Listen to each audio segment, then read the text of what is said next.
Hello, this is Hot Indonesia, and welcome to all of you watching us in New York. I'm Dalton Tanorak in Jakarta, and here is this week's HI Hotlist. Turning point. COVID-19 numbers may mean we're moving on. Dr. Suhendra tells us now how to stay healthy. Pure products. Does the new halal law for Muslims go too far? And trophy time. Indonesia brings home badminton's top prize again. Why are we so good at that sport?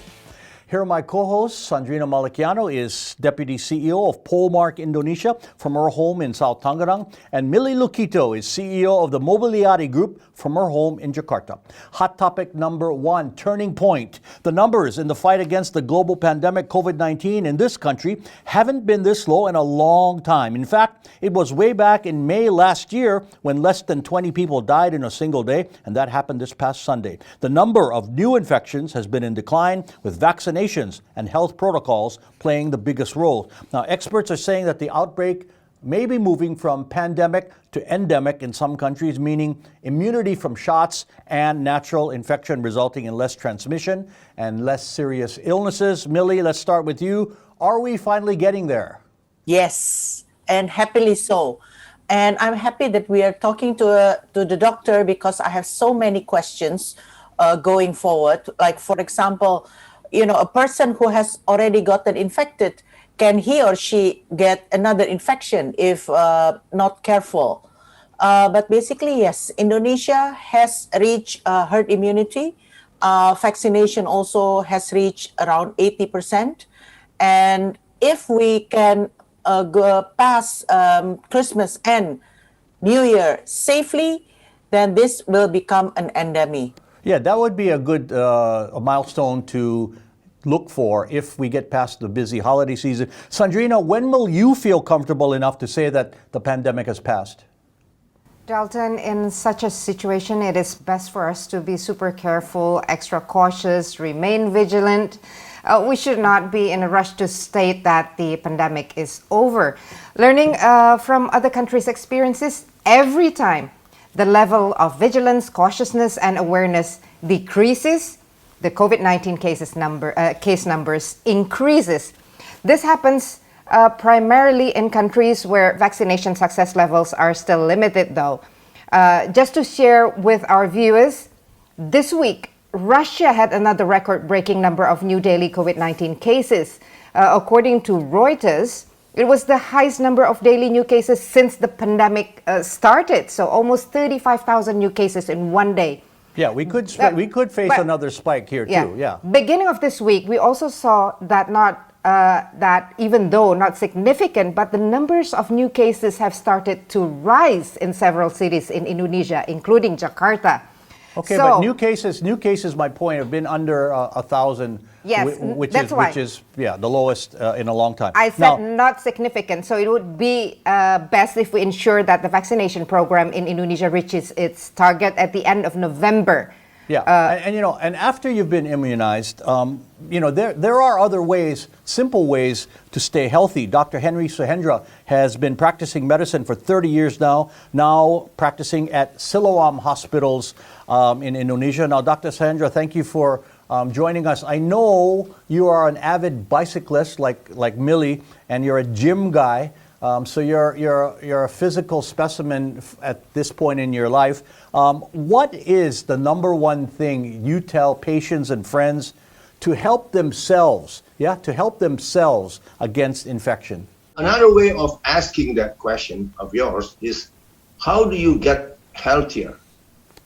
So it's about going back to basics. I would like to quote Jack LaLanne at this time. He said at one time, nutrition is the king, exercise is the queen. Combine both of them and you have the kingdom. So that is exactly what I'm doing right now, because I have 4 principles that I have to observe to be healthy. And of course, that's what I've been preaching all around. There are 4 principles. The first 2 I have mentioned it. So they are nutrition, exercise. Number 3 is sleep. Can you imagine that? Sleep. You don't sleep, nothing goes right. Yeah. So sleep is very important. And the fourth principle is stress management. Because if you are under a lot of stress, whatever you do before will be useless. Okay, yeah, Doc, those sound basic, and we've heard that from doctors and health practitioners in the past, as all of us have grown up hearing. But what specifically, and what about the use of supplements, which I know you're a proponent of? If you are to choose only one, if you are given a choice, only to choose one supplement, definitely, absolutely, without any doubt, it should be the big D. Vitamin D is the master vitamin. Why is that? Why is that? Because there is no other vitamin or mineral that has receptors in all cells of your body. In other words, I'm saying vitamin D will affect all kinds of your systems, from respiratory system, from a cardiovascular system, from your neuroscience system, everything. So if you have a problem with yourself, any kind of complaints, like for instance, the simple one is, I'm having a hair loss a lot, and I've been hopping around to many doctors without any good result. It's all because of you are deficient in vitamin D, most probably. And vitamin D naturally, Doc, is sunlight, milk, but you're saying take vitamin D supplement? Because sources of vitamin D there are three sources: sunlight, from our meal, and from supplements. Okay. But be aware that it's true when you say the biggest source of vitamin D should be sunlight. It is true to a certain extent. There's nothing wrong with the sun, but there is everything wrong with your body, because it's not that easy to get ample amount of vitamin D through sunlight. Okay. Yeah, and also too much sun can be harmful. Yes. Question from Sandrina, please.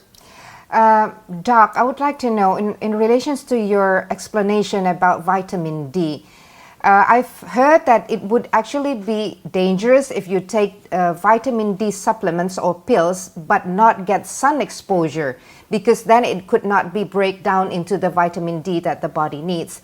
Please enlighten us whether this is true or not. And secondly, just maybe explain to us in a short manner about vaccination boosters. They say that it would be good if you've had Sinovac or AstraZeneca to get booster shots from another form of vaccine, for example, Moderna or Pfizer, to double your immune system. Is that true? First question is completely false. It has nothing to do, because when you are exposed to sunlight, then your body, actually your skin, starting the process of making vitamin D. It is still inactive, but through a process in your liver and in your kidney, they become active, and then they are being useful. But if you take supplement, the same thing happens. It is not active, it is still inactive, like the one produced under our skin through sunlight. But when you take supplement, vitamin D3 supplement, then it goes to your stomach, and then it goes to your liver. So the same route, actually, it gets activated in the liver and kidney. So it is completely wrong when somebody says, even if you take vitamin D supplement, if you're not sunbathing, it will be useless. Completely false. Okay, second question, Doc. Second question is vaccination. Yes, indeed. This disease is a new one. So actually there is nobody that can claim I'm the expert. So there are two school of thoughts at the moment. One will say, well, since it is called a booster, you should use the same kind of vaccine before. So if you get two Sinovac, then for booster you get Sinovac 2, because that will qualify as a booster, right? Yeah, you're trying to boost the one you originally got, right? Okay, yes, that should be the same thing. Okay. But on the other hand, some experts will say, See, if you're taking only Sinovac, and it has been proven that it's not successful because the incidents keep increasing. So it's wise to get something else. So two school of thoughts have their own opinion, their own reasons. Okay. Okay, Millie, question for the doctor? Doc, simple one. Is it effective to take ivermectin as a protocol of COVID prevention? It has not been approved by WHO. As simple as that. Okay, simple. Thank you. Well, last question, Doc, before we got to run. You know, to wrap it up, how do people balance between being safe in whatever way against infection and being paranoid? How do you balance between being safe and paranoid? Some people don't want to go out. Some people don't want to do this. What would you say? Listen to someone who knows what he's talking about. Don't just listen to your friend. They're not even doctors. Even doctors make mistakes. Okay, yeah, I agree. Dr. Henry Suhendra, Siloam Hospitals in Jakarta, thank you very much for that straight talk, your time, and advice. Hot Indo will continue shortly with Pure Products. Why do office supplies need to be halal?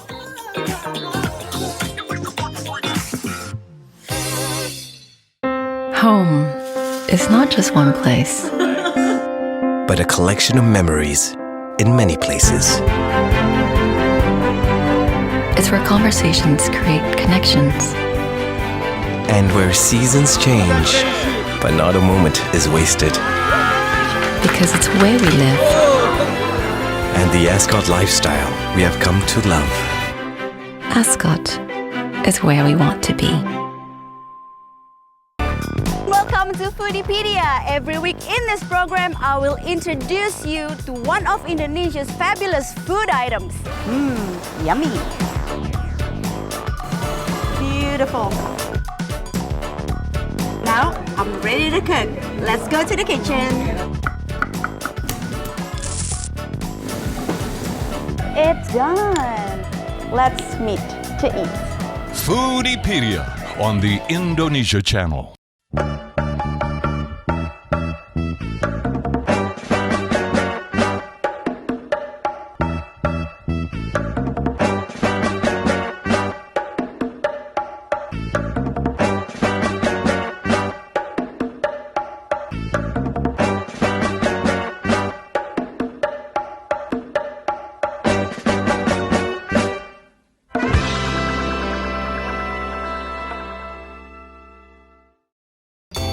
I'm Trần Minh Ngân of VCCI Net Việt in Hanoi. I'm Thairat Thomya of Thailand's Thairat TV in Bangkok. I'm Monica Sambodet from the National Television of Cambodia in Phnom Penh. I'm Raymond Go of Malaysia's TV3 in Kuala Lumpur. I'm Glenda Chong of Singapore's Channel News Asia. I'm Raisa Chantami of the Indonesia channel at the ASEAN Secretariat in Jakarta. This is your weekly look into the dynamic Southeast Asia region.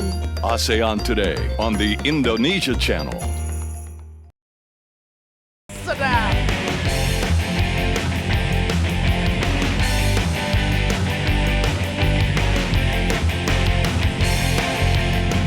The best of Bali, only on the Indonesia Channel.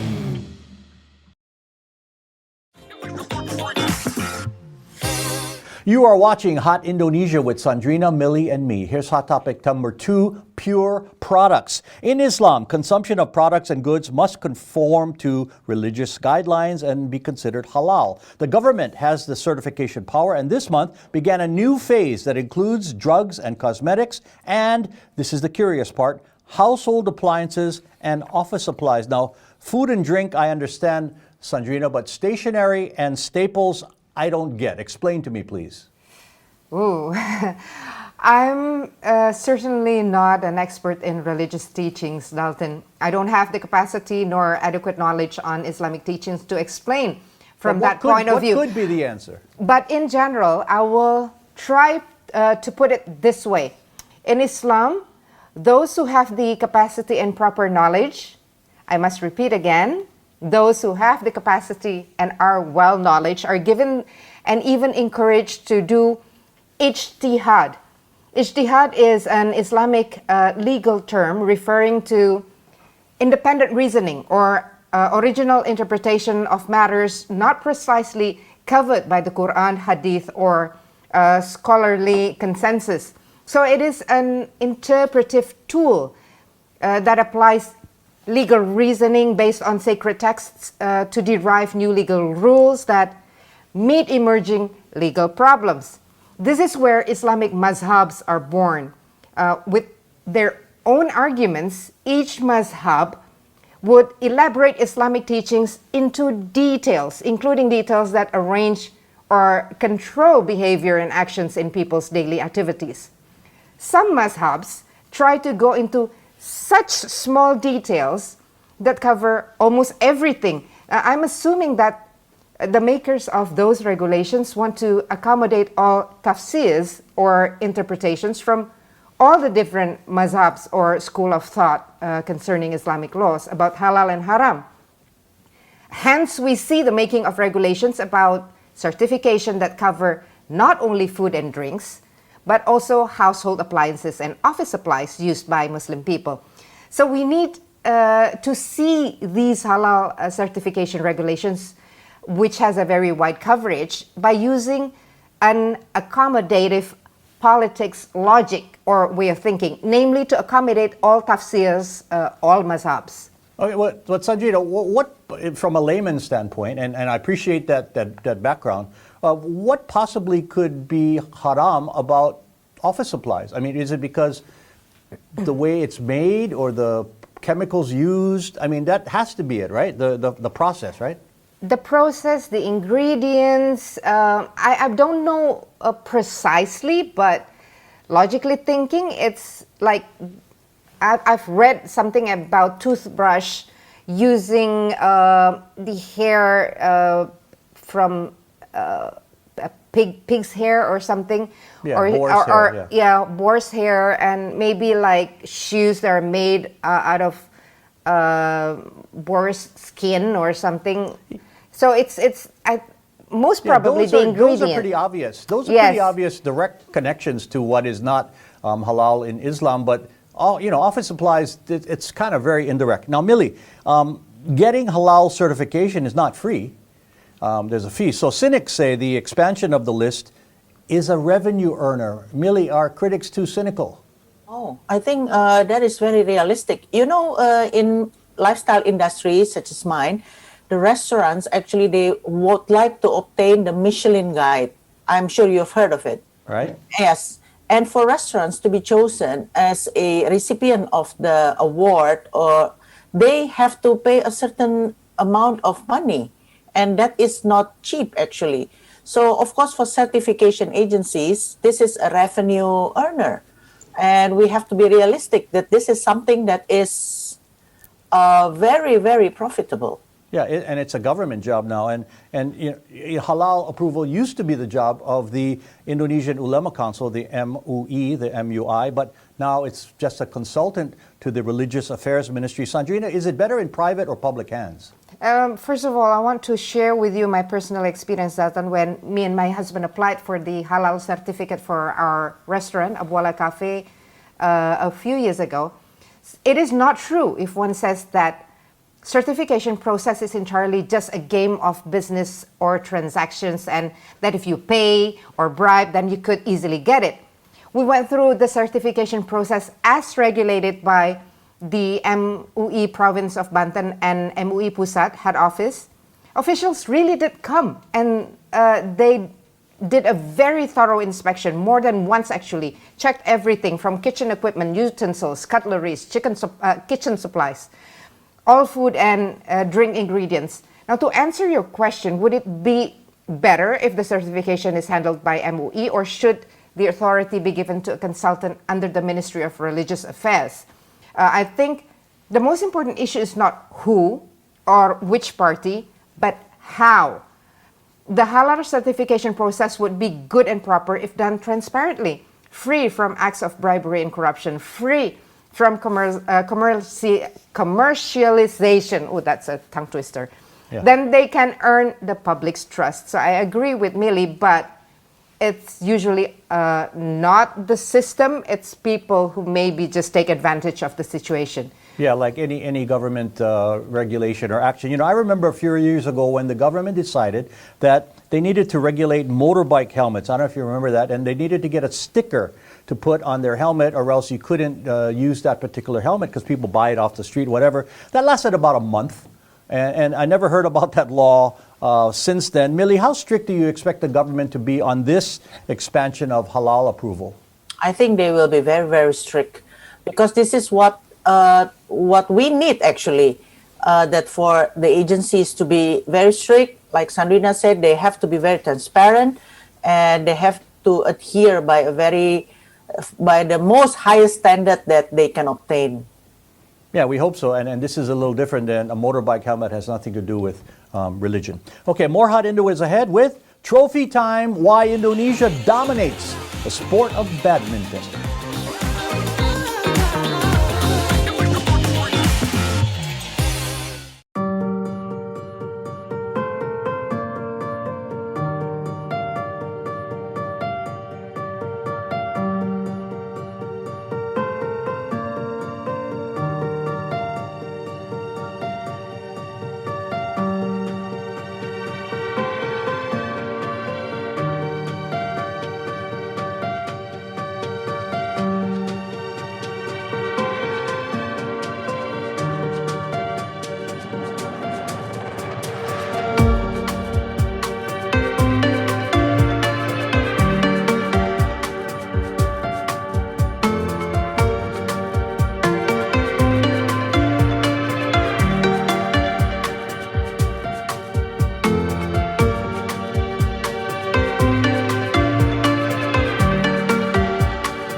I'm Caitlin Turner, and welcome to Yoga Bliss. Dropping your hands to the mat, just step it back and out and up to the side.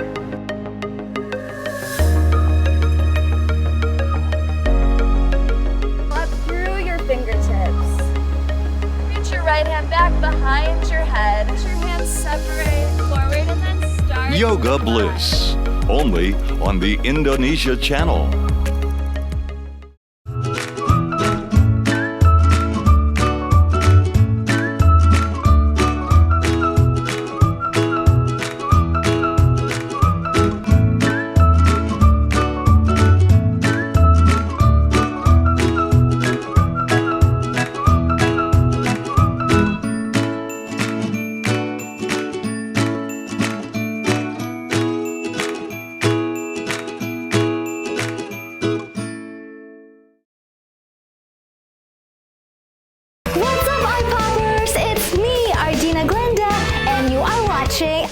Playlist. Semuanya perasaan, rasa cinta ku persembahkan untukmu di dalam lubuk hatiku.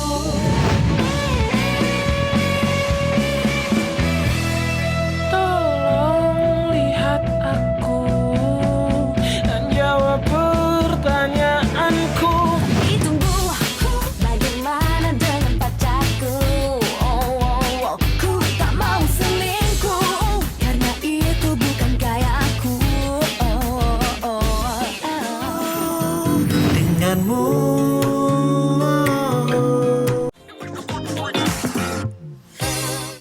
You are watching Hot Indonesia from Jakarta. Hot topic number 3, trophy time. Like the Super Bowl for football in the US and Wimbledon for tennis, the Thomas Cup is badminton's ultimate prize. And Indonesia brought home the championship from Denmark this week with a dominating victory over China. Our shuttlers have now won the cup 14 times since the event began in 1949, more than any other country. Of course, Indonesia had success in the Olympics this summer, but the Thomas Cup is the focus every 2 years. Millie, it's been 19 years since we last won. How big a deal is this to our country? It's the biggest deal ever. And where are the Western media reporting this about Indonesia's achievement? Indonesia is the best in badminton. Let's just put it that way. Let's just put it to rest. Yeah, unfortunately, badminton is not a big sport in other countries, and that's one of the problems. The media cares. That's the problem. Now, Sandrina, why? Explain to me. And I grew up in baseball, basketball, football. Why is Indonesia so good in the sport? I mean, the obvious reasons to me, logically, is that it doesn't require physical size. It's inexpensive to learn. What else? This question on badminton's popularity in Indonesia is the same as asking why football, American football, that is, not soccer, so popular in the US, Dalton. Aside from those factors that you mentioned, physical and being inexpensive financially, there's always this one important factor, the historical factor. Since it was popularly introduced in New Jersey in 1869, American football has grown to be one of the strongest, most popular sports in America. Football legends were born and are heroically remembered. Football became part of the country's historical narration that forms not only joy or excitement, but also pride for the American people. Now, the popularity of badminton in Indonesia is more or less similar to that. Badminton came to Indonesia in the 1930s. Then 1933, badminton groups started to form. 1935, the country already saw a lot of competitions take place. Then Indonesia started to participate in international matches, including one of the most legendary competition, All England.